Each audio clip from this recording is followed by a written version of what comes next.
काल के परमेश्वर को एक बार फिर धन्यवाद देते हुए इस बहुमूल्य अवसर का सदुपयोग किया चाहते हैं। जब संपूर्ण संसार कहीं न कहीं विपरीत परिस्थितियों और उलझनों में फंसा हुआ है, ऐसे समय में इन तमाम बातों का कारण क्या है, इसे हजारों साल पहले प्रकाशित वाक्य में लिख दिया गया था। इसीलिए उन तमाम अनुभव की, उन भविष्यवाणियों की बातों को जो पूर्व काल में लिखी गई हैं, उस पर चिंतन किया जाना हमारी सब लोगों की आवश्यकता है। इसलिए हम प्रकाशित वाक्य का लगातार अध्ययन कर रहे हैं और अब हम अगली कड़ी में जाना चाहते हैं। और अब तक हमने प्रकाशित वाक्य के 6वें अध्याय के पहली मोहर के तोड़े जाने अर्थात 1 और 2 पद पर चिंतन किया और अब हम तीसरे पद पर जाना चाहते हैं। इससे पहले कि हम इस पद पर चिंतन और मनन करें, परमेश्वर से दुआ मांगें कि परमेश्वर हमें ज्ञान और प्रकाश दे, हमें समझ में आवे कि वास्तव में प्रभु क्या चाहते हैं। सनातन काल के विराट परमेश्वर, हम आपको धन्यवाद देते हैं, आपकी आराधना करते हैं, आपकी प्रशंसा और बड़ाई करते हैं। प्रभु, आकाश गंगा के ऊपर रहकर अपने वचन की सामर्थ्य से पृथ्वी की हर क्रियाओं को संभालने वाले परमेश्वर, जिसकी आँखों से कुछ भी ओझल नहीं है, हर चीज़ें जो भविष्य में होंगी उसको आप बहुत पहले से जान लेते हैं और उन समस्याओं के बाद इससे पहले कि वे आएँ आपके पास में उसका इलाज भी होता है। इसलिए प्रभु, आपको ईश्वरत्वता की उपाधि में रखा जा सकता है। प्यारे पिताजी, ऐसे विशाल और विराट परमेश्वर को हम धन्यवाद देते हैं, जिसने सदियों पूर्व प्रभु जी हमें चेतावनी दी थी कि कल युग में अगले युग में क्या कुछ होगा। प्रभु, हमें समझ लेने के लिए ईश्वरीय बुद्धि और ज्ञान दे दीजिएगा। हमारी बुद्धि आपकी आत्मा के नियंत्रण में जाए, न बुद्धि से, न बल से, न ज्ञान से, न अंदाज से, वरन प्रभु आपकी आत्मा की प्रेरणा से हम आपका अनुग्रह प्राप्त करने पाएँ। प्यारे पिताजी, हम आपको धन्यवाद देते हैं, आपको महिमा और आदर देते हैं, यीशु के नाम से मांग लेते हैं, आमीन। प्रकाशित वाक्य की किताब और उसका 6वां अध्याय और 3रा पद, book of Revelation chapter 6 and verse 3 onwards. और जब उसने दूसरी मोहर, यह बात वह है जब पिता परमेश्वर के हाथ पर रखा हुआ स्क्रोल जो दोनों तरफ लिखा था, उस स्क्रोल के ऊपर 7 मोहर लगाई गई थी, जिसमें से एक मोहर जब खोली गई तो एक राज्य का दर्शन प्रभु दिखाते हैं कि एक श्वेत घोड़े पर एक सवार है और उसके सिर में एक मुकुट दिया गया और वो जो धनुष है उसको लेकर के उसका एक ही तमन्ना रही है कि वह शासन करे, राज्य करे और भी राज्य प्राप्त करे। जय प्राप्त करने की मनसा उसका एजेंडा है। आखिरकार वह जय क्यों प्राप्त करना चाहता है, यह एक सबसे बड़ा प्रश्न है। अब हम बाद में आकर के उस पर चिंतन करेंगे। ये जो किताब मेमने ने पिता के हाथ से लिया, उस किताब के ऊपर जो दूसरी मोहर थी उसको प्रभु तोड़ रहे हैं और जैसे ही दूसरी मोहर तोड़ी जाती है तो मैंने दूसरे प्राणी को, 4 प्राणियों में से दूसरे प्राणी को यह कहते हुए सुना कि आ। फिर एक और घोड़ा निकला जो लाल रंग का था। उसके सवार को यह अधिकार दिया गया कि पृथ्वी पर से मेल उठा ले और लोग उठा ले, ताकि लोग एक दूसरे को बद्ध करें, और उसे एक तलवार दी गई। अब जरा देखिएगा, पिता की आत्मिक योजना के अंतर्गत किताब में लिखे गए लेखे जो मोहर के खुलने से प्रकाशित हो रहे हैं, एक लाल घोड़े की कल्पना है। ये जो लाल घोड़ा है वह शासक का दूसरा हिस्सा है, या दूसरे ओर से हम कहें एक समय चक्र है। और उस समय चक्र के बाद ही लाल घोड़े का आगमन दिखाई दे रहा है। सबसे पहले तो सफेद घोड़ा, और हमने इससे पहले वाले सत्र में देखा था कि सफेद घोड़े का और उस पर सवार जिसके सिर में मुकुट है, हाथ में धनुष है, वह राज्य या जय प्राप्त करते हुए निकला। ये जो श्वेत घोड़ा है उसका जो समय काल है कलीसिया के उठाए जाने के बाद 3.5 साल का काल होगा। 3.5 ईयर, 42 महीने।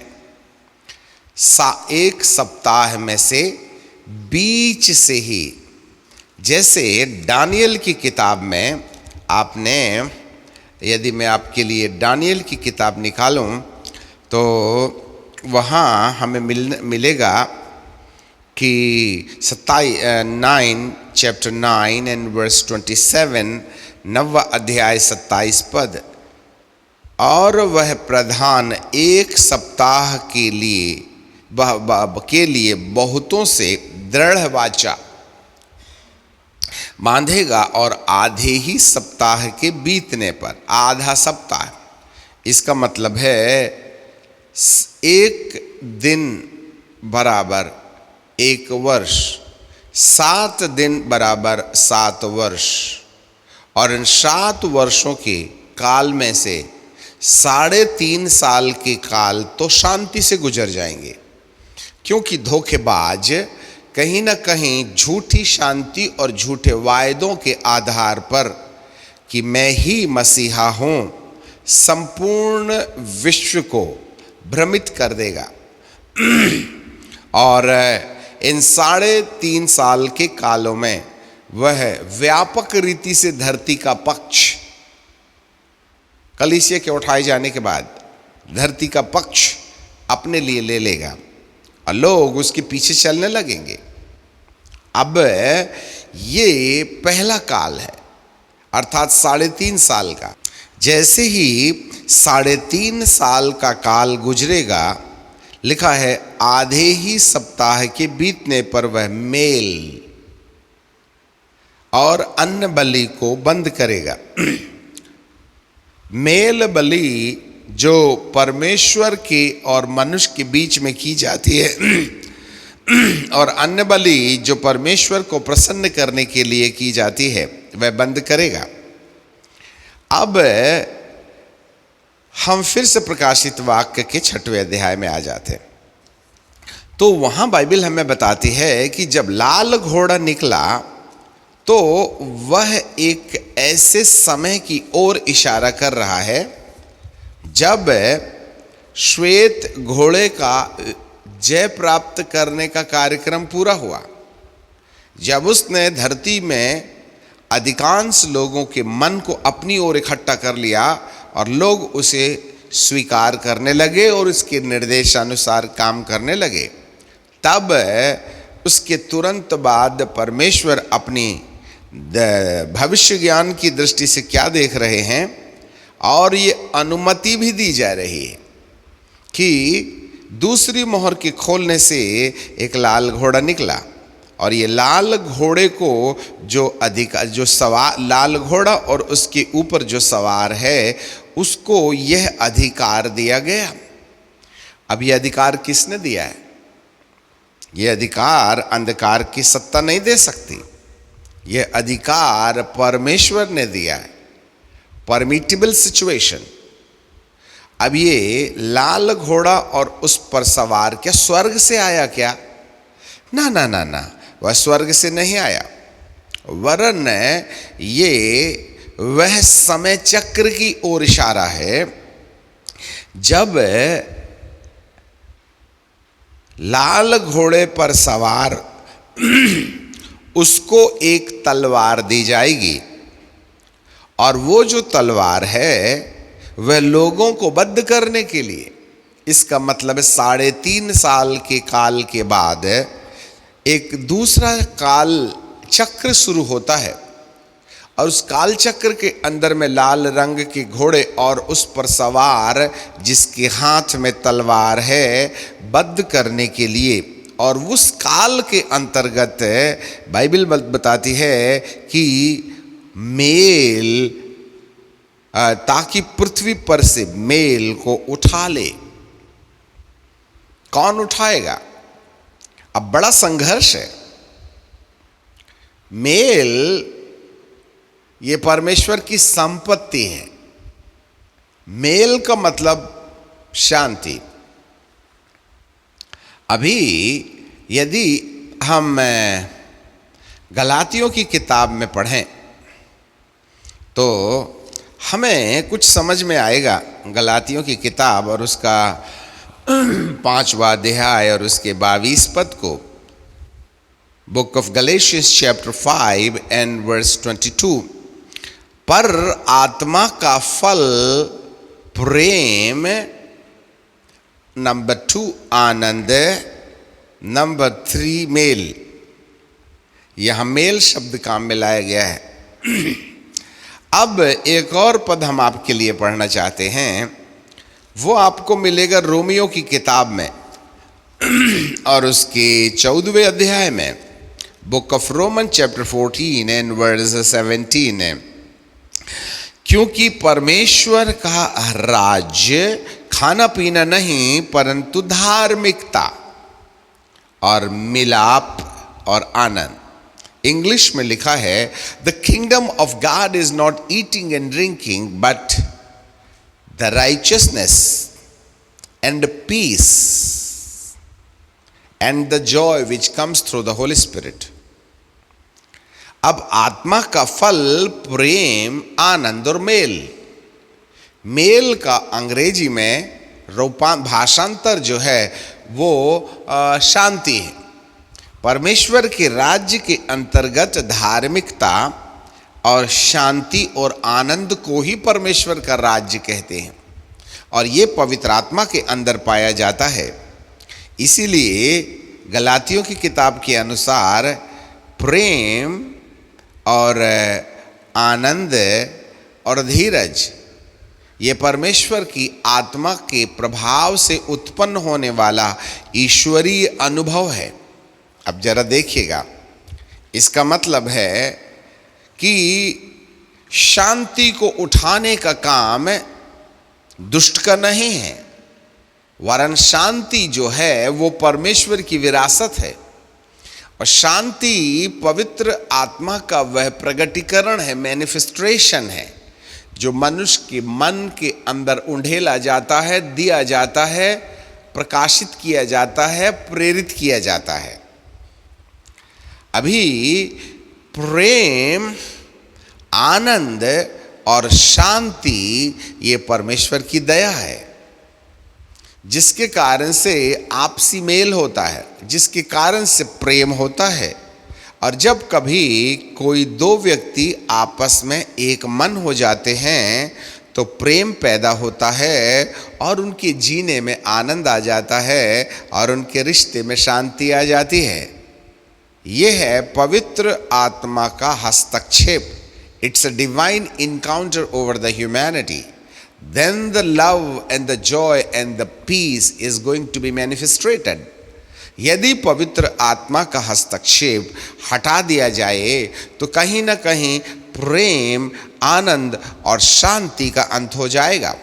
और जैसा हमने आपको पहले ही बता रखा था कि जब यीशु मसीह आएंगे तो परमेश्वर की ओर से धरती को मानव रूप में, मानवीय संस्कारों में एक दूसरे के साथ जुड़े रहने के लिए, चाहे वे परमेश्वर को जानते हैं या नहीं जानते हैं, फिर भी कहीं न कहीं परमेश्वर की दया हर मनुष्य के ऊपर बनी रही है, जिसके कारण से करुणा, ममता, प्रेम, दया, इन तमाम लक्षणों को ये भक्ति करते हो या नहीं करते हो, नेचुरली मनुष्य के जीवन के अंदर में देखा पाया जाता था।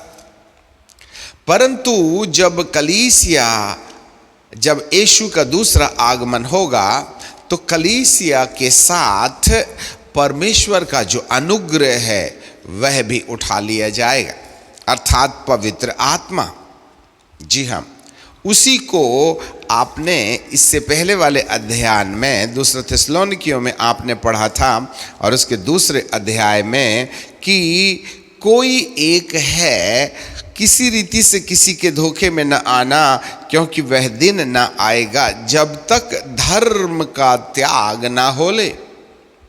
धर्म का त्याग अर्थात धरती से धर्म धार्मिकता स्थापित करने वाले प्रभु और पवित्र आत्मा का जब धरती से पलायन हो जाएगा, जब वे इस धरती से उठा लिए जाएंगे, तब वह पाप के पुरुष का जो विनाश का पुत्र है प्रकट होने का काम शुरू होगा।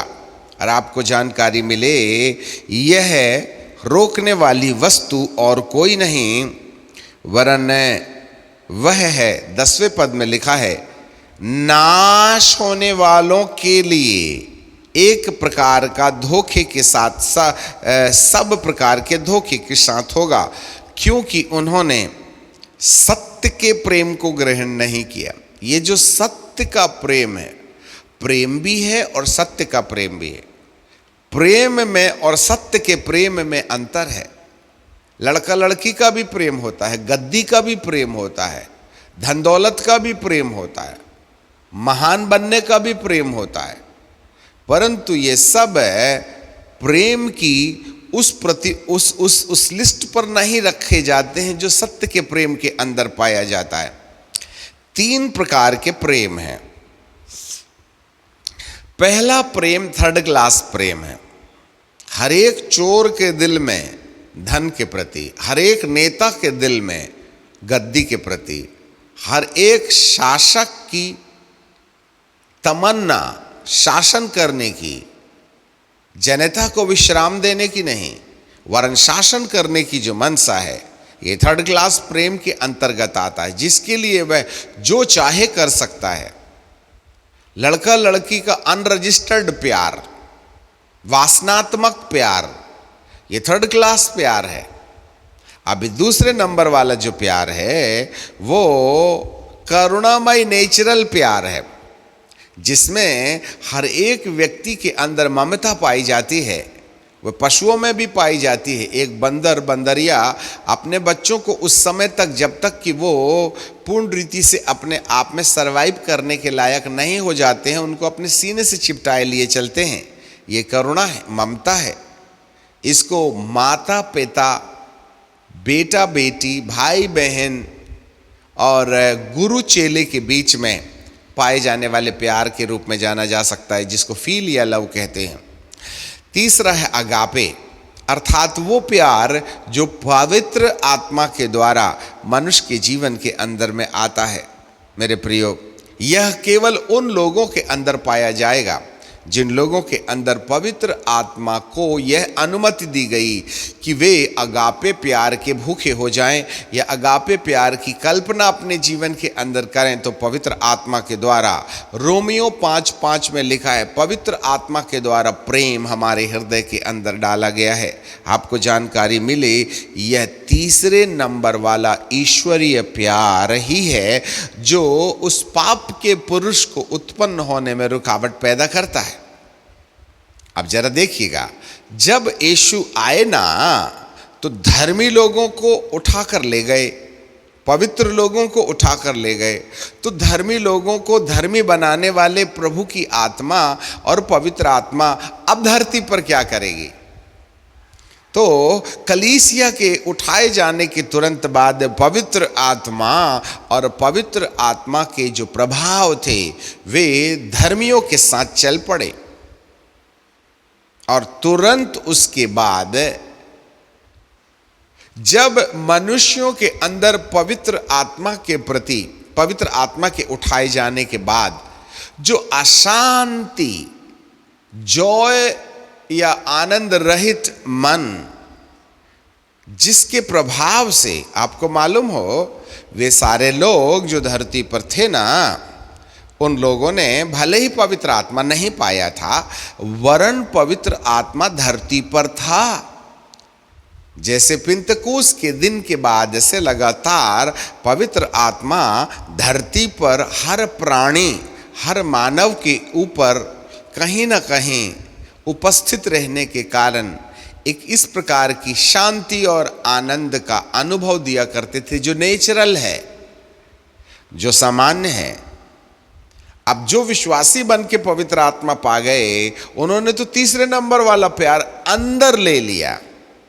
आपको जानकारी मिले, जैसे ही यीशु आएंगे और कलीसिया उठाई जाएगी, पवित्र आत्मा भी साथ में उठा लिया जाएगा।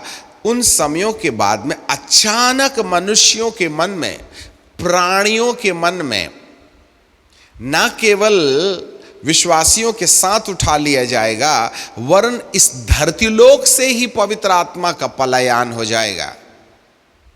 याद रखिएगा, क्योंकि वह मनुष्य की उपलब्धियों के लिए भेजा गया था और अब मनुष्यों के लिए इसका कोई उपयोग नहीं रह गया है, क्योंकि धर्मी लोग उठा लिए गए। तब जितने भी जीव, जंतु, प्राणी जो एटलीस्ट एक दूसरे के प्रति ममतामयी थे, नेचुरल सामान्य तरीके से उनके अंदर ममता थी, अपने अपने ठिकाने में रहा करते थे, वे अचानक क्रूर हो जाएंगे, क्योंकि धरतीलोक से पवित्र आत्मा का पलायन हो जाएगा। न केवल मनुष्य वरन जीव जंतु भी खुखार हो जाएंगे।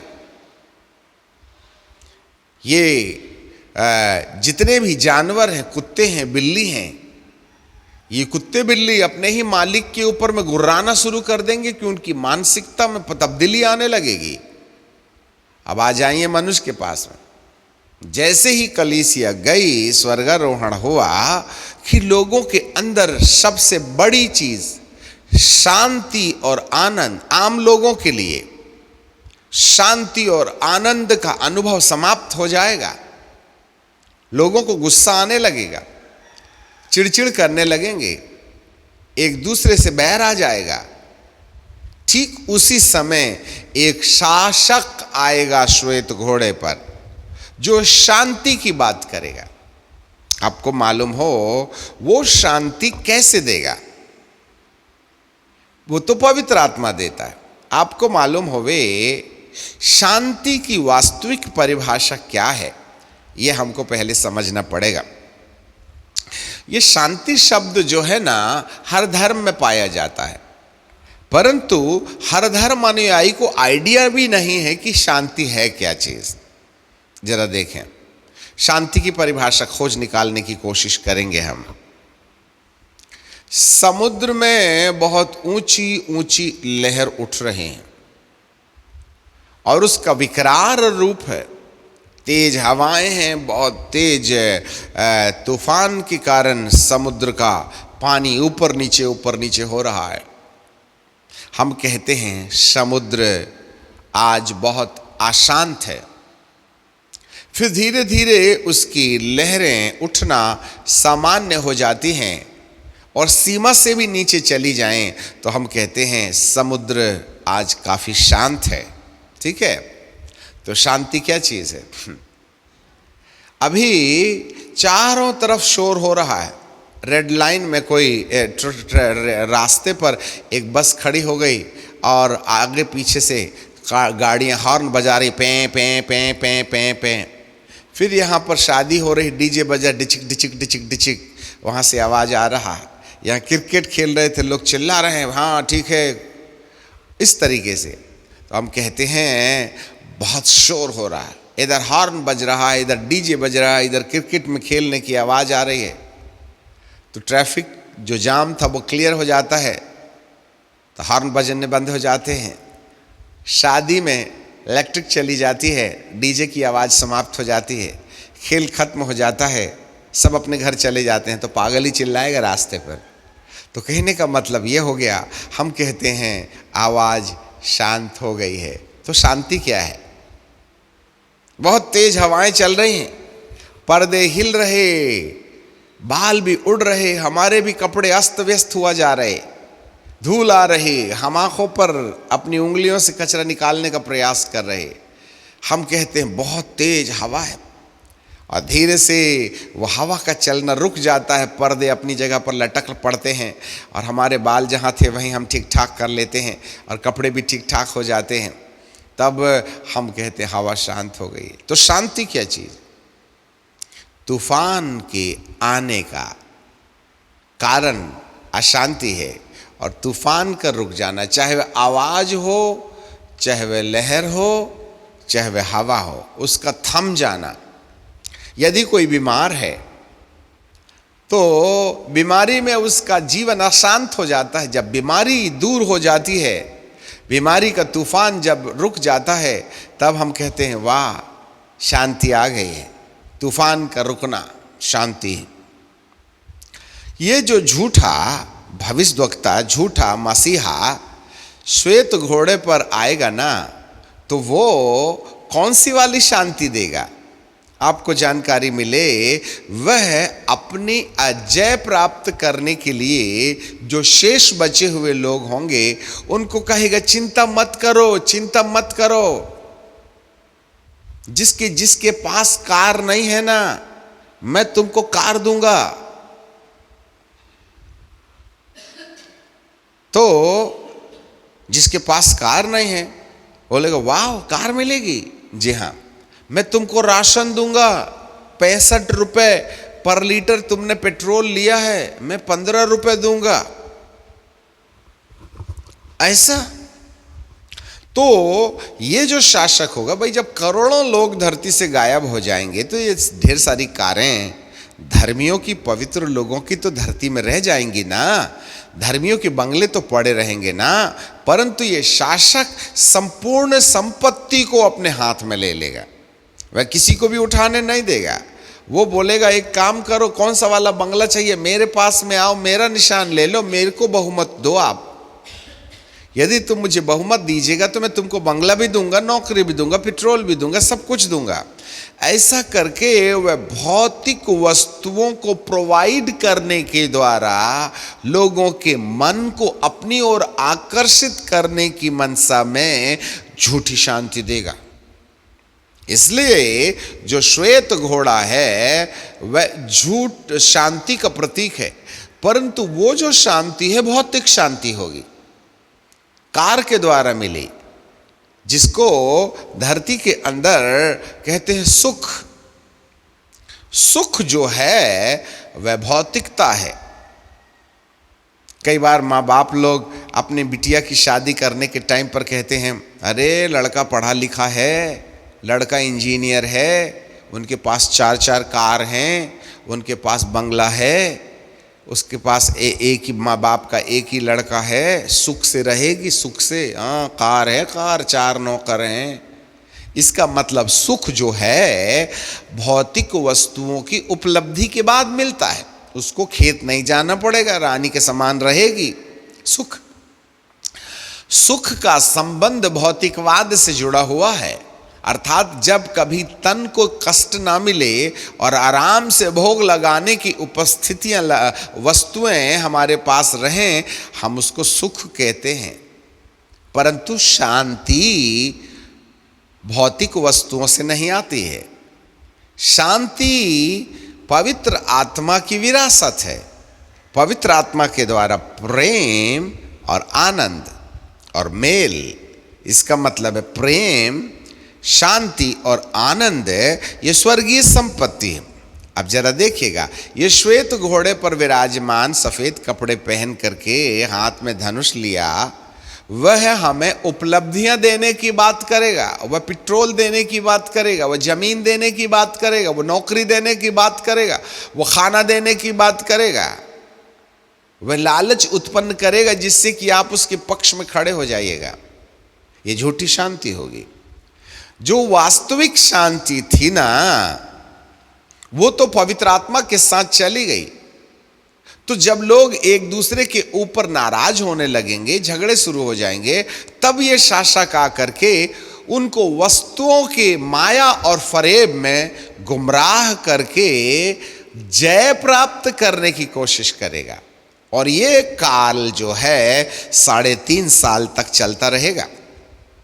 आपको मालूम होवे जब 3.5 साल के दरमियान वस्तुओं को देने के द्वारा वह लोगों के मन को बहलाने और फुसलाने की कोशिश करेगा, तब अचानक वह तमाम वस्तुओं पर रोक लगा देगा। वो पेट्रोल देना बंद कर देगा, वह आवश्यक सामग्रियां देना बंद कर देगा, क्योंकि लाल घोड़े का काल शुरू होता है। अब ये जो कुछ भी करने जा रहा है, यह सब कुछ परमेश्वर के आत्मा के नियंत्रण में है, क्योंकि उसको उतना जितना करने की परमिशन दी जाएगी या करने की अनुमति दी जाएगी, उतना ही वो कर सकेगा, अर्थात श्वेत घोड़े पर विराजमान।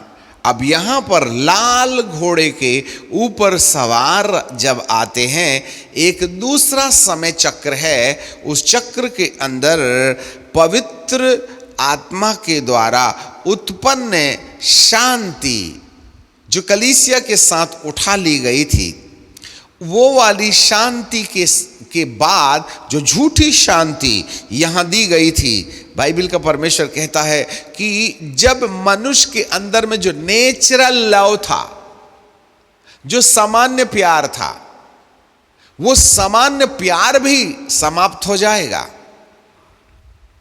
मेल भौतिक रिश्तों की जो शांति थी, जिसको मेल मिलाप कहते हैं, एक पति एक पत्नी के साथ एक घर में रहते हैं, वहां अचानक पति और पत्नी के बीच में ऐसे क्रूरता की आत्मा का प्रभाव आ जाएगा कि वे एक दूसरे के खून के प्यासे हो जाएंगे।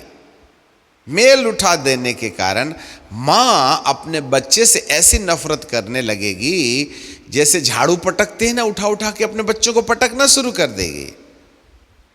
नौकरानियां अपने मालिकों के ऊपर में तलवार उठा लेंगी। आपको जानकारी मिले कौन बड़ा है, कौन छोटा है, कौन माँ बाप है, कौन बच्चे हैं, कौन नौकर है, कौन साहब है, कौन पड़ोसी है, कौन भाई है, कौन बहन है, इसकी मर्यादा समाप्त हो जाएगी। इसका मतलब है दुरात्माएं मनुष्य के दिमाग के ऊपर इस तरीके से अपना कब्जा कर लेंगी कि मेल का जो नेचुरल प्यार है उसका पलायन हो जाएगा और लोग एक दूसरे की हत्या करने को अपने जीवन का शौक समझना शुरू कर देंगे। ऐसे लिखा है।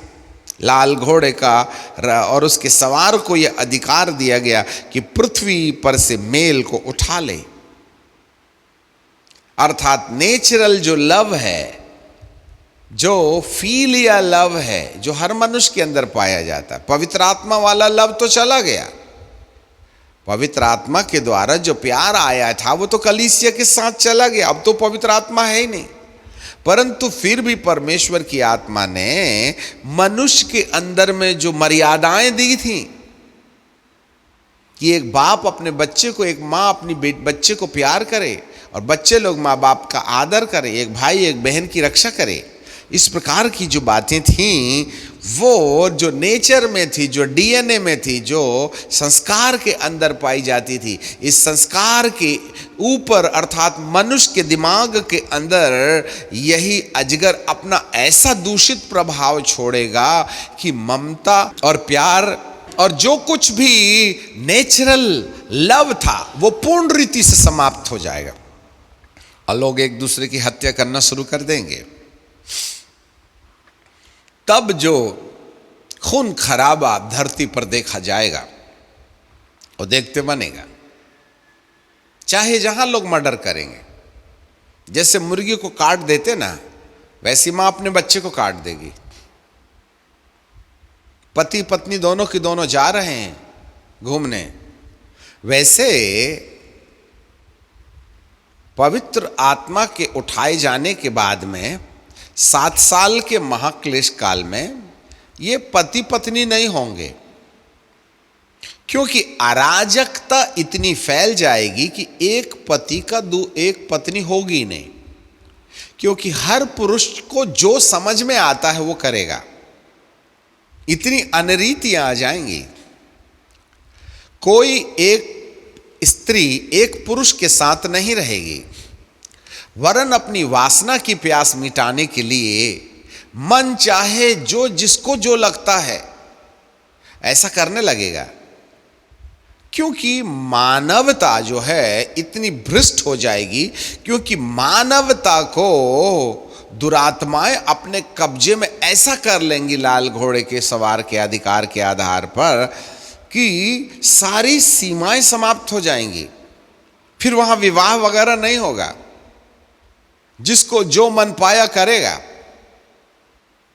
ऐसा करके हत्याएं हो जाएंगी। अचानक कोई दुरात्मा आएगी और उसके दिमाग के अंदर में किसी पुरुष को देख करके किसी तलवार लेके उसको काट देगी। कोई कारण नहीं है, नहीं ये अच्छा दिख रहा है, इसको काट डालने में बहुत अच्छा लगेगा, और इस अच्छे पुरुष को काट डाला जाए, इस अच्छी स्त्री को काट डाला जाए, इस लड़की को काट काट के टुकड़े कर दिया जाए, बहुत मजा आएगा जब इसके बदन से खून गिरेगा। ऐसी पाशवीयता दुरात्माएं मनुष्य के दिमाग के अंदर में पैदा कर देंगे। क्योंकि बाइबल कहती है मेल अर्थात शांति उठा ली जाएगी और लोग एक दूसरे को तलवार से बद्ध करना शुरू कर देंगे। अब तलवार बोले तो तलवार ही नहीं है, आजकल तो इतने हाई क्लास हथियार आ गए हैं जिसके बारे में कहा नहीं जा सकता। चलते हुए आदमी को अभी हमने अपने चर्च के गेट पर एक बहुत बड़ा रोशनदान लगा रखा और उसमें 10-12 बल्ब लगे रहते हैं। कुछ शरारती बच्चे आते हैं और पत्थर उठा करके जैसे आम के पेड़ में मारते हैं ना, वो ऐसे करके उसको मार करके कांच तोड़ने में लगे हुए हैं। ऐसा क्यों कर रहे हैं? उनका दिमाग ठिकाने में नहीं है, उनके दिमाग के अंदर में उपद्रवीयता समाई हुई है, उनके पास सूझबूझ की शक्ति नहीं है। बड़ा महंगा कांच था, जैसे आम के पेड़ पर लोग पत्थर मारते हैं वैसे बल्ब पर पत्थर मार के फोड़ने में लगे हुए। उनके पास कॉमन सेंस नहीं है। आने वाले दिनों में जैसे ये मासूम बच्चे जिनके पास अकल ठिकाने पर नहीं है अच्छी वस्तुओं को पत्थर से तोड़ रहे हैं, कुछ ऐसे ही इस युग में बड़े लोग भी, एक व्यक्ति जा रहा होगा उसको गोली से मार करके गिरता हुआ देखने में उसको बहुत अच्छा लगेगा, वो शौक फरमाने के लिए ऐसा करेंगे।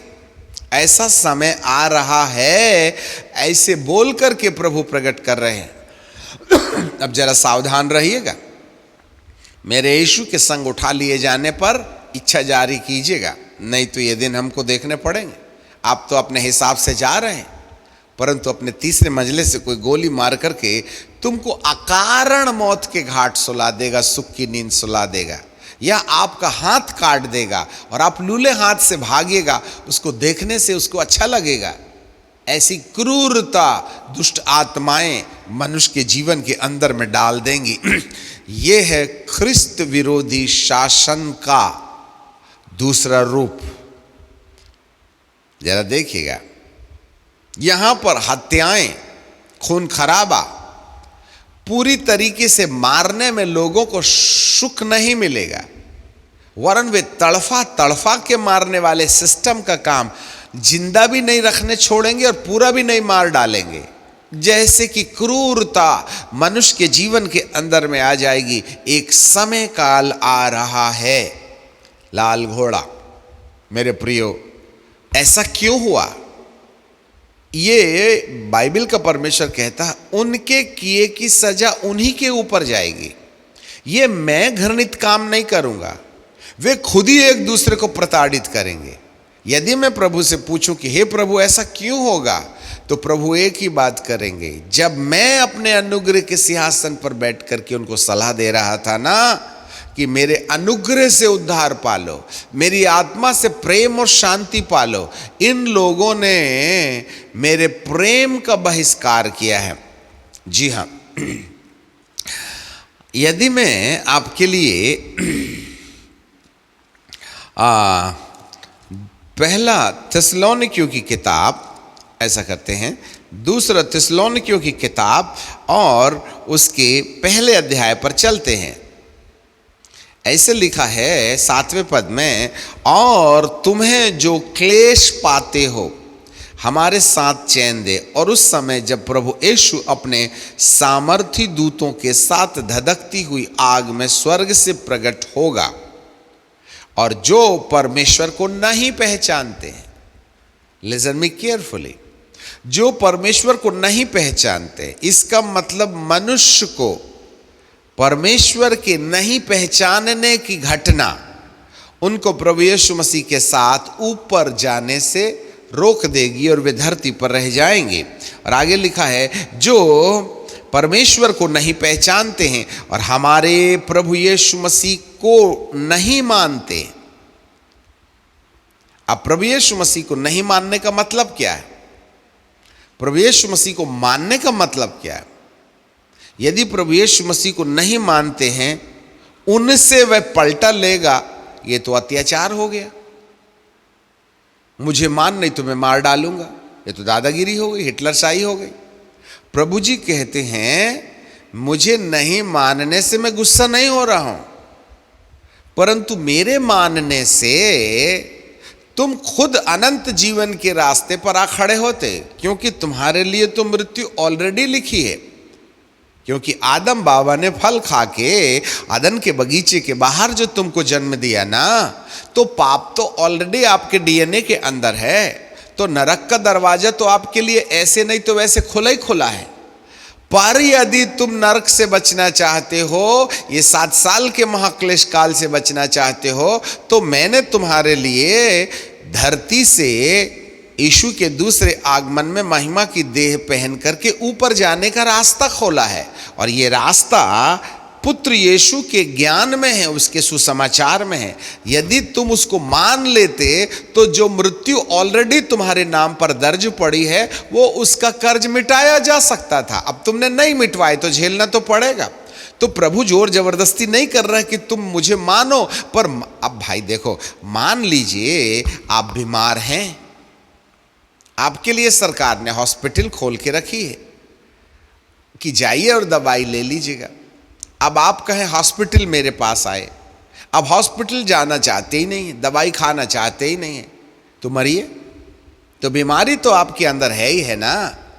कई बुजुर्ग लोग क्या करते हैं, जो दिमाग में रिटायर हो जाते हैं, जिनको गोली और दवाइयों से नफरत हो जाती है, हाँ, कोई नौकरानी है, कोई नर्स है, वो दवाई देती है, और ऐसा करके बुढ़ा बाबा दायां बायां देखते हैं, कोई देख तो नहीं रहा है, और दवाई को यूँ लेकर के चादर के नीचे रख देते हैं और फिर निकाल के एक दिन बाहर फेंक देते हैं। वे दवाई खाना नहीं चाहते, गले में अटकती ना। अब आप बताइए, नर्स को जोर जबरदस्ती है क्या? दवाई खाइए तो क्या उसको ताकत मिलेगी? ताकत तो तुमको ना मिलेगी। अब दवाई नहीं खाइए तो निपटने की डेट जल्दी आ जाएगी। इसलिए बुढ़ा कल जाने वाला आज ही चले जाता, क्योंकि गोली डस्टबिन में फेंक देता था। गोली खाइएगा। प्रभु यीशु मसीह हमारा इलाज है, वह उद्धार करता है, वह अनुग्रह करता है। अब तुमने उसको नहीं माना तो भाई तुमको मरना तो पड़ेगा ना। इसीलिए बाइबल क्या बोलती है कि प्रभु यीशु मसीह के आने के समय छोड़े जाने वाले लोग वो लोग होंगे जिन्होंने परमेश्वर को नहीं पहचाना, जिन्होंने उसके सुसमाचार को नहीं माना। वे खुद ही अपने आप में विनाश के कगार में छोड़ दिए जाएंगे। प्रभु उनको नहीं बोलेगा जा तो तेरा विनाश हो जाए, पर वो खुद ही विनाश की कगार में है, वो खुद ही मर जाना चाहते, क्योंकि उन्होंने इलाज को स्वीकार नहीं किया। That is the reason.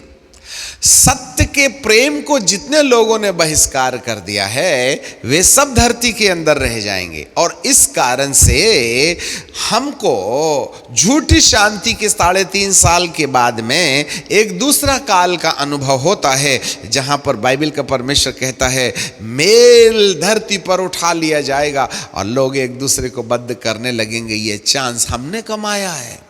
सुसमाचार को अस्वीकार करके पवित्र आत्मा के द्वारा शांति और आनंद का बहिष्कार करने के द्वारा हम प्रभु यीशु के साथ उठाए जाने के लायक नहीं बने। इसलिए अब हम धरती पर रह गए। बपतिस्मा लेने से स्वर्ग नहीं मिलता, प्रभु यीशु को ग्रहण करने से स्वर्ग नहीं मिलता, वरन इसके बाद एक और काम किया जाना है। पवित्र आत्मा के द्वारा प्रेम, आनंद और शांति की दौलत इकट्ठा करनी है। और जिन लोगों ने इन 3 दौलतों को बहिष्कृत कर दिया है वे भी धरती पर रह जाएंगे, गले में क्रूस लटका के, बाइबल छाती से चिपका के चर्च जाने वाले। याद रखिएगा, उद्धार के द्वारा पासपोर्ट बन गया, परंतु हेवनली गवर्नमेंट तुम्हारे पासपोर्ट पर हेवनली गवर्नमेंट की मोहर लगा के आपको वीजा दिया गया क्या? आपको इमिग्रेशन की सील लगाई गई क्या? जी हां, उद्धार तो हर एक के लिए है, परंतु पवित्र आत्मा के द्वारा दिया जाने वाला प्रेम, आनंद और शांति जो ख्रिस्त विरोधी काम को रोकती है, जो आपको अनंत जीवन में प्रवेश करने के लिए क्वालिफाइड बनाती है, यदि हमने इन 3 चीजों का बहिष्कार कर दिया धरती में, विश्वासी जगत ने, तो वे लोग भी धरती पर रह जाएंगे। तब उनको श्वेत घोड़े के बाद में लाल घोड़े के एनकाउंटर में जाना पड़ेगा। यही कारण है कि उस युग में जितने लोगों ने सत्य के प्रेम का बहिष्कार किए हैं वे स्वयं इस सजा की पात्रता रखते हैं, और मनुष्य के द्वारा ही मनुष्य एक दूसरे की हत्या करने के लिए छोड़ देगा। परमेश्वर मक्खी मार करके हाथ मैला नहीं करता। इंसान को जिसे उसने खुद बनाया है उसको मार डालना उसके एजेंडे में नहीं है, वह उसको बचाना चाहता है, परंतु मनुष्य खुद ही अपने आप में परमेश्वर के प्रेम का बहिष्कार करने के कारण मृत्यु को अपने लिए इकट्ठा कर लेगा, जिसका फल उसे खुद ही भोगना पड़ेगा। खुदा न्याय नहीं करेगा, वो खुद ही न्याय की पात्रता रखते हैं। अब हमने जैसा पहले आपको बताया था कि कलीसिया के उठाए जाने के बाद जो 7 साल का महाक्लेश काल होगा, उसकी पूरी कहानी को 7 साल से निकाल के बाहर लाइए और यीशु मसीह के आगमन के 7 साल पहले उसको लाके पैच कर दीजिए।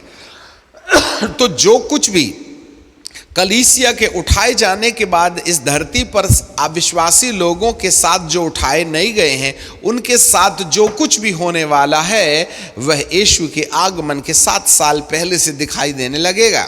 अब हम प्रभु यीशु मसीह के आने के पहले इन घटनाओं को कि लाल घोड़े की प्रतिमा, लाल घोड़े का असर क्या आज देखा जा रहा है या नहीं जा रहा है, बुद्धिमानी यही है देखने के लिए। आज आप इस संसार के ऊपर नजर कीजिएगा और बारीकी से मनुष्य के अंदर प्रेम, आनंद और शांति को खोजिएगा। क्या आज चर्च में शांति है? क्या आज विश्वासी जगत में शांति है? क्या आज याजकीय समाज में शांति है? शांति होगी तो निराशा नहीं होगी, शांति होगी तो चिड़चिड़ाहट नहीं होगी, शांति होगी तो बैर नहीं होगा, शांति होगी तो मैवाद नहीं होगा, शांति होगी तो हम झगड़े नहीं करेंगे। अब आज उठा के देखें कि पहले तो हम अंदर देखते हैं फिर बाहर चलते हैं, या बाहर ही चलते हैं। चलिए आज बाहर चले जाइए आप। मैं हिंदू हूं, मैं मुसलमान हूं, वो ईसाई है, वो बुद्धिस्ट है। आपको क्या लगता है जो सिविल वॉर आज हमारे देश के अंदर चल रहा है, कहां है मेल? Do we have the peace? शांति है क्या? हर जगह तूफान आया हुआ है, हर जगह तूफान है। यदि राष्ट्र स्तरीय माहौल में चले जाएं तो एक धर्म दूसरे धर्म के कत्लेआम कर रहा है, सब एक दूसरे के लिए हथियार तैयार कर रहे हैं। क्या ये लाल घोड़ा आज यीशु मसीह के आगमन के पहले दिखाई नहीं दे रहा है? ये तो दिखाई देना चाहिए था यीशु के आगमन के बाद 7 साल के महाक्लेश काल में। यदि ये धर्म युद्ध हो रहा है, यदि ये जाति युद्ध हो रहा है, यदि ये प्रांतीय युद्ध हो रहा है, हमारे मध्य प्रदेश की सरकार, हमारी यूपी की सरकार, हमारी केरल की सरकार, ये अलग अलग राज्यों के अंदर यदि विभाजन की बातें हो रही हैं, तो संकेत मिलता है कहीं ना कहीं हमारे देश की एकता और शांति का अंत हो रहा है। हम सब कहीं ना कहीं उस पड़ाव पर पड़े हैं। यदि श्वेत घोड़े की बात करें तो एक ऐसा शासन जिसका उद्देश्य शासन करना है। हर एक शासक के अंदर मेरा शासन रहे, उसके लिए जितना अधर्म अत्याचार करना है कर लीजिएगा, फर्क नहीं पड़ेगा। लोगों का मन कठोर हो गया है अपना शासन बनाने के लिए। किसी को मौत के घाट उतारने में हमें कोई शंका नहीं, वरन उसमें हम अपना गर्व महसूस करते हैं। याद रखिएगा, आपको क्या लगता है लाल घोड़े और सफेद घोड़े के बीच में होने वाली घटनाएं जो बाद की हैं आज भी दिखाई दे रहे हैं। आज पति और पत्नी के बीच में चले जाएं तो जिस तरीके से पति और पत्नी के बीच में सिविल वॉर हो रहा है, एक दूसरे के खून के प्यासे, एक दूसरे से नफरत करते रहते जरूर एक घर में हैं और एक ही पंखे की हवा खाते हैं, परंतु विचारों में इतनी दूरी बनी हुई है। ये पत्नी ये वाली खिड़की से किसी और को झांक रही है और पति दूसरी वाली खिड़की से किसी और को झांक रहा है। और यदि एक दूसरे पर हस्तक्षेप किया जाए तो पति पत्नी कहते हैं तू भी मजा ले, मैं भी मजा लेता हूं, एक दूसरे को डिस्टर्ब मत करो, रहेंगे यहां और अपने अपने प्रेमी प्रेमिका के साथ में रहेंगे, एंजॉय द वर्ल्ड। आपको क्या लगता है परिवार, क्या ऐसा कुछ नहीं है? पति ऑफिस में जाता है, पत्नी साड़ी के बीच से दूसरे नंबर वाला मोबाइल निकालती है। पति के सामने बटन वाला मोबाइल रहता है और उसके जाने के बाद में दूसरे नंबर वाला। ये कौन सा प्राइवेट बिजनेस चल रहा है? पत्नी का बिजनेस चल रहा है जो पति के जाने के बाद में दूसरे नंबर वाला मोबाइल निकाल के ले आती है। आपको क्या लगता है, गाय बैल के इकट्ठे होने का जो जगह होता है ना, जिसको गौशाला कहते हैं, परिवार भी कुछ ऐसा ही है। बेटा कब जाता है, कब आता है, बिटिया कब आती, कहाँ जाती, किसके साथ रहती, किसके साथ नहीं रहती, माँ बाप को कोई टेंशन नहीं है। समाज के अंदर से सामाजिकता समाप्त हो गई। मेरे प्रियो, लाल घोड़ा मेल उठा लिया गया। आज एक परिवार में 4 लोग हैं, चारों के खाने का समय अलग अलग है, चारों की विचारधाराएं अलग हैं, चारों की पसंद अलग अलग है। यदि इनके अंदर में नहीं मैं तो लाल पर्दे पर विश्वास करता हूं, नहीं मेरे को काला पर्दा चाहिए, नहीं भाई मैं तो हरा लगाऊंगा। पर्दा अपने आप में है, परंतु पर्दे के चक्कर में डंडे और झाड़ू चल पड़ते हैं परिवार के अंदर में। आपको क्या लगता है इतनी ऊंच नीच का कारण क्या है? कहीं दुरात्माएं मनुष्य के अंदर से एकता को भंग करने के लिए पर्दे के चक्कर में, आज मैं बरबटी नहीं खाता, मुझे तो आलू पसंद है, नहीं भटा खाएंगे हम। क्या चल रहा है आज सब्जी के चक्कर में? एक ही तो टीवी है, रिमोट कंट्रोल भी एक, नहीं न्यूज़ लगाइए, नहीं वो सीरियल लगाइए, नहीं ये लगाइए। अच्छा हुआ दुष्ट आत्मा ने हमको एक मोबाइल दे दिया है। चारों लोग अपने चारों दीवारों के तरफ में मुंह कर लीजिएगा और अपने अपने तरीके से देखते रहिएगा। खाना रखा हुआ टेबल पर रखे गरम से ठंडा हो जाता है, परंतु अपने अपने सीरियल पर दीवाने एक टेबल पर बैठ के खाना नहीं खा सकते। मैं आपसे पूछता हूं, आप में से कितने परिवार के लोग हैं जो एक साथ पूरे परिवार के साथ बैठ करके एक ही टेबल में खाना खाते हैं, और वे सब लोग फैमिली प्रेयर करने के बाद ही खाना खाते हैं। बुढ़ा बुढ़ी बेचारे रात को 4 बजे उठ जाते हैं, उनको तो 7 बजे नाश्ता चाहिए, और बहू और बेटा तो रात को 2 बजे तक काम करते हैं, वो तो 10 बजे सूर्य नारायण देखते हैं। तो कहाँ इनके घर में फैमिली प्रेयर होगी? रोटी 2 ही खाते हैं, परंतु उल्लुओं और घुग्गुओं की तरह रात के 12 बजे तक कंप्यूटर को झांकते रहते। ये पागल हो गए हैं जो सुबह 5 बजे उठ के दुआ करेंगे। कभी बुजुर्गों के साथ में इन जवानों ने बैठ के खाना खाया था, और जब आती है बात शनिवार और रविवार की तो जवान बेटे बेटियां क्या कहते हैं, हफ्ते में एक ही दिन तो मिलता है सोने का। पहले दिन तो 8 बजे उठे थे, अब तो 1:30 बजे तक सोते रहते हैं। लंच टाइम में तो ब्रेकफास्ट चल रहा है। आपको मानव की लिस्ट पर कौन रखेगा?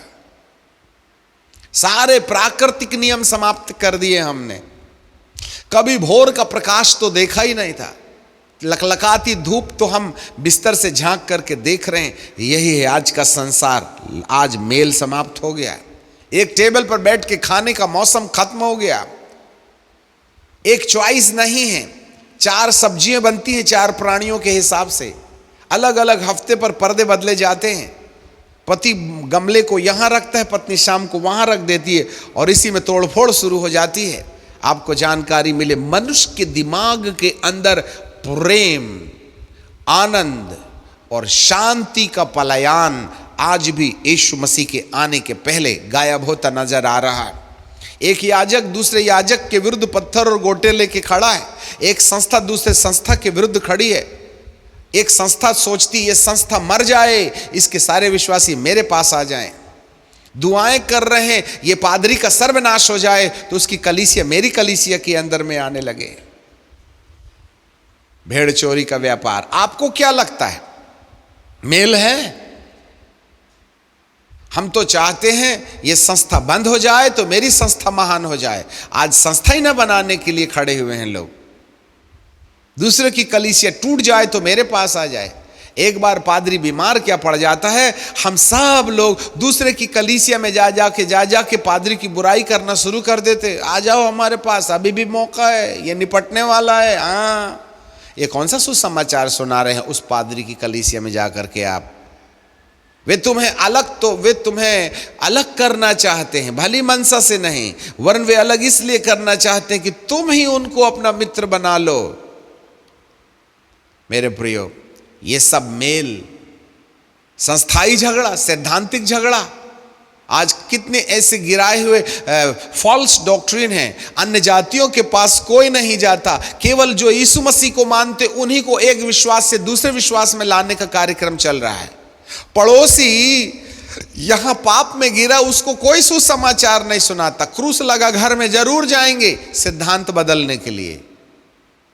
मेल उठा लिया गया, और वो भी लंच टाइम में, जब मिस्टर बाहर जाता है तब स्त्रियों को बहकाने का काम किया जाता है सिद्धांत के आधार पर। जानकारी मिले, मेल धरती से उठा लिया गया है।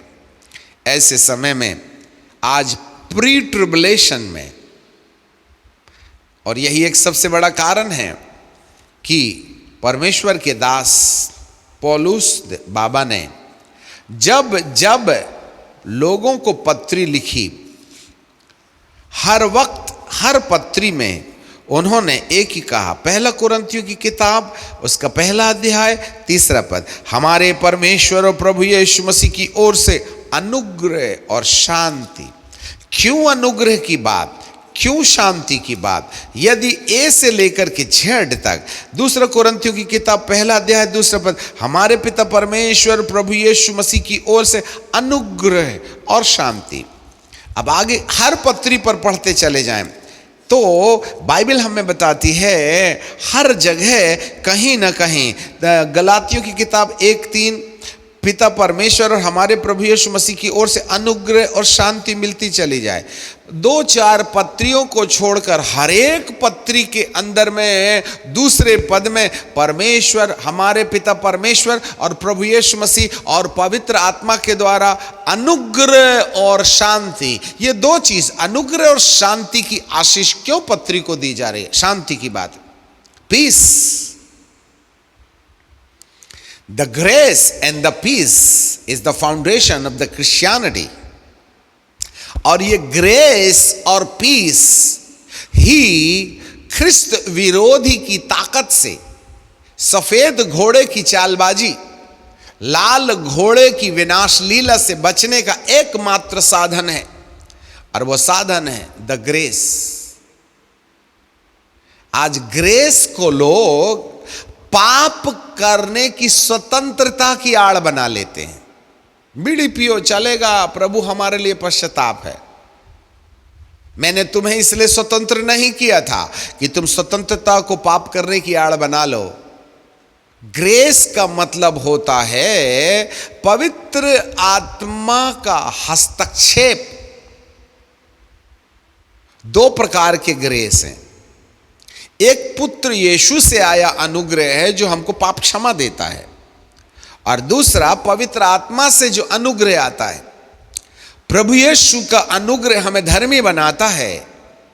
पवित्र आत्मा का अनुग्रह परमेश्वर के हस्तक्षेप को हमारे मन में रूपांतर के लिए आता है। The grace of the Holy Spirit is for the transformation of our attitudes.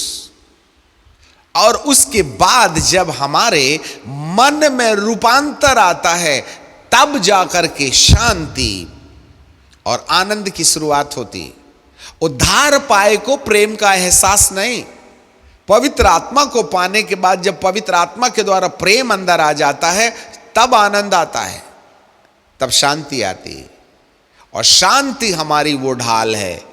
यदि आज मैं हर एक से जो बाइबल को सुनने और सुनाने वाला है, अपने धड़कती छाती पर हाथ रख के अपने आप से पूछिएगा, क्या आपके मन में शांति है?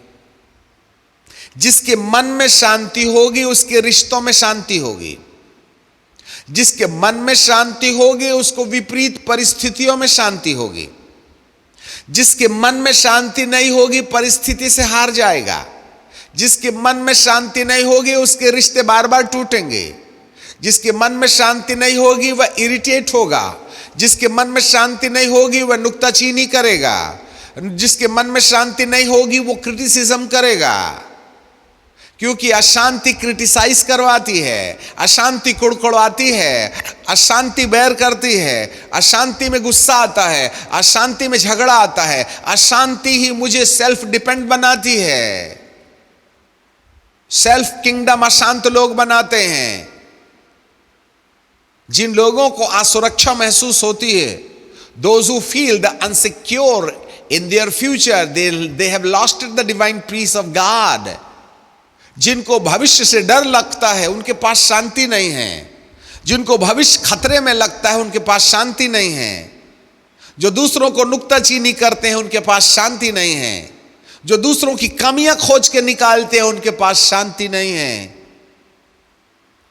इसलिए पौलुस कहते हैं परमेश्वर का अनुग्रह, पवित्र आत्मा वाला और शांति। और शांति ही है जो ख्रिस्त विरोधी को रोकती है। और आज धरती के अंदर में हर कलीसिया में यदि शांति खोजने की कोशिश करें तो माइक्रोस्कोप में 2-4 ही लोगों के पास मिलेगी। हर कलीसिया, एक इस बिल्डिंग में आराधना कर रहे हैं, वो दूसरा उस बिल्डिंग में आराधना कर रहा है।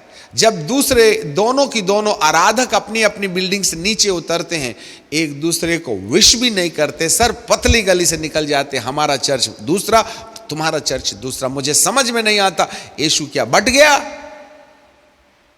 2 याजक आपस में मिल नहीं सकते।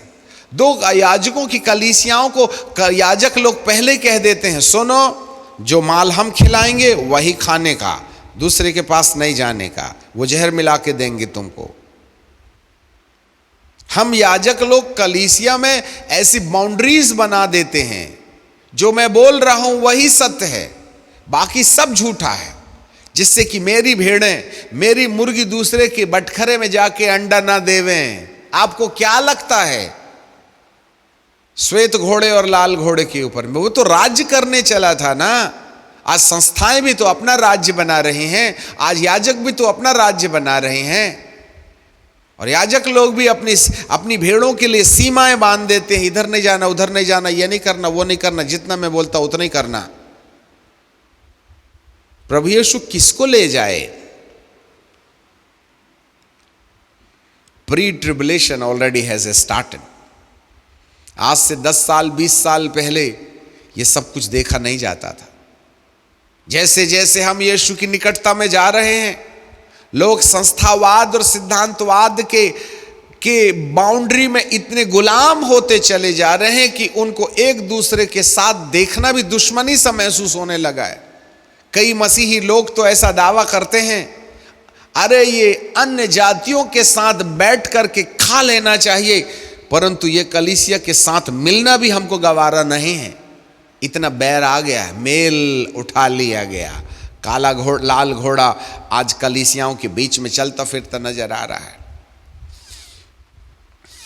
मेरे प्रियो, इन समयों में सैद्धांतिक युद्ध में संस्थाई विवाद में, तमाम प्रकार के गुमराह की जाने वाली उल्टी सीधी शिक्षाओं में हमारे जीवन पर प्रभाव एक शर्त पर रोका जा सकता है।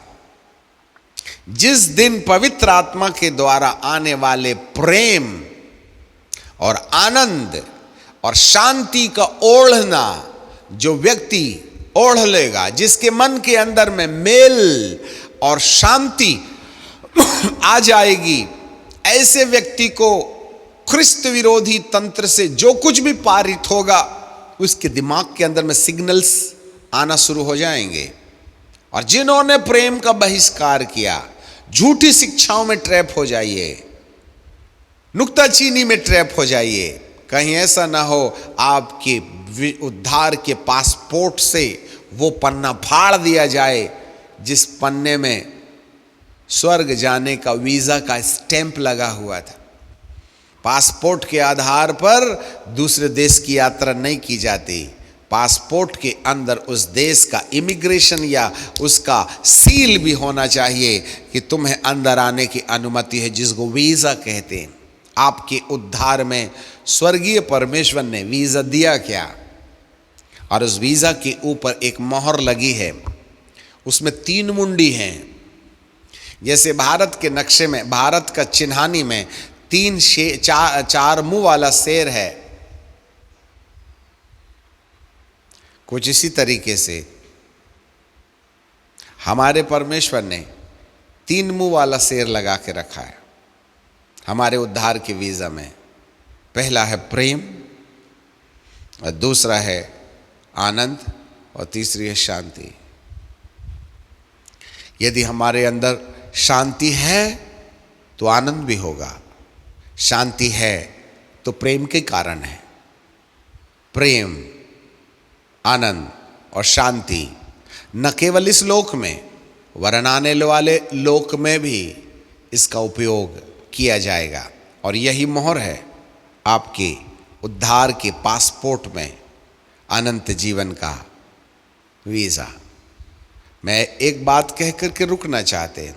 हर एक व्यक्ति आज के संदेश के अनुसार प्री ट्रिबुलेशन के अंतर्गत अपने आप में सुरक्षित है कि नहीं, उसको जांचने का एक थर्मामीटर है। पवित्र आत्मा का प्यार, पवित्र आत्मा की शांति और पवित्र आत्मा का आनंद जिसके अंदर है वह महफूज है, वह सुरक्षित है, न मात्र इस संसार में वरन आने वाले संसार में भी। Do not lose the peace and the joy and the love which comes through the Holy Spirit. That's the kingdom of God. Kingdom of God he kingdom of devil से तुम्हारी रक्षा करेगा। Kingdom of God ही आपको prepare करेगा कि आप यीशु के आगमन में उसके साथ उठा लिए जाएं। जिसके दिल में पवित्र आत्मा का प्रेम, पवित्र आत्मा का आनंद, पवित्र आत्मा की शांति होगी, ऐसे ही लोगों को प्रभु आकाश गंगा में उठाकर महिमा की देह देते हुए अमरकाल के राज्य में प्रवेश कराएंगे। मैं आपसे एक प्रश्न पूछना चाहता हूँ, क्या शांति है? Checkup yourself. परमेश्वर आपके मन की आंखों को खोले, दुआ मांगे। सनातन काल के विराट परमेश्वर आज मनुष्य जिस अशांति के दौर से होके चल रहा है, नुक्ताचीनी के साम्राज्य में, शिकायत के साम्राज्य में, लोभ लालच के साम्राज्य में, आज मसीह समुदाय ऐसे डूबा है जैसे एक भैंस कीचड़ में लौट करके डूबी रहती है। हे पिता, हर एक को अनुग्रह दे। जैसे परमेश्वर के दासों ने पत्रियों में लिखा, परमेश्वर का अनुग्रह और शांति मिलती रहे। आज हमने पाप क्षमा की प्राप्ति तो की है, परंतु पाप करना नहीं छोड़ा, तो पवित्र आत्मा रह के भी क्या करेगा?